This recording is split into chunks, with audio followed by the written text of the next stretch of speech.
గంజాయికి అడ్డాగా మారిందని మాజీ మంత్రి రోజా అన్నారు. ముఖ్యమంత్రి చంద్రబాబు నివాసం ఉంటున్న గుంటూరులో డ్రగ్స్ విచ్చలవిడిగా దొరుకుతోందని చెప్పారు. టీడీపీ అధికారంలోకి వచ్చాక నేరస్తులకు ధైర్యం వచ్చిందని వ్యాఖ్యానించారు.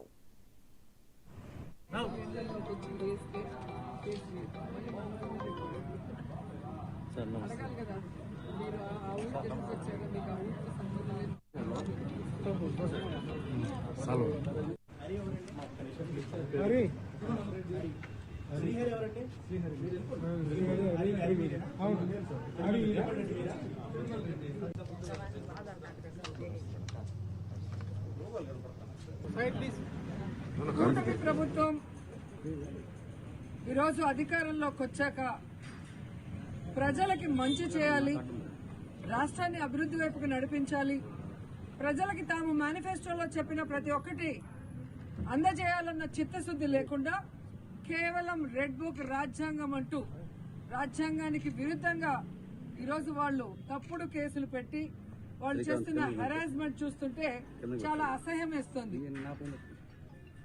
ఈరోజు వైఎస్ఆర్ కాంగ్రెస్ పార్టీ నాయకుల మీద కేసులు పెట్టి వాళ్ళని అరెస్ట్ చేసి కోర్టుకు తీసుకువెళ్లి కోర్టులో బెయిల్ ఇచ్చే లోపల ఇంకో పోలీస్ స్టేషన్ లో ఇంకో కేసు పెట్టి మళ్లీ ఇంకో కోర్టుకు తీసుకెళ్తాం, అక్కడి నుంచి బయటకు వస్తే మళ్లీ ఇంకో కోర్టులో కేసు పెట్టి ఇంకో చోటుకు తీసుకెళ్తాం.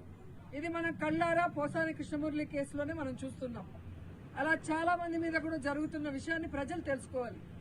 ఎందుకంటే సుప్రీంకోర్టు క్లియర్ గా మార్గదర్శకాలు ఇవ్వడం జరిగింది.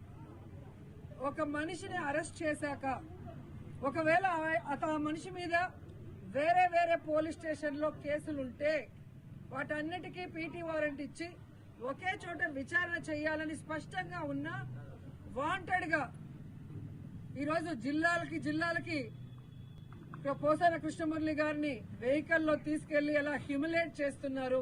కూటమి ప్రభుత్వం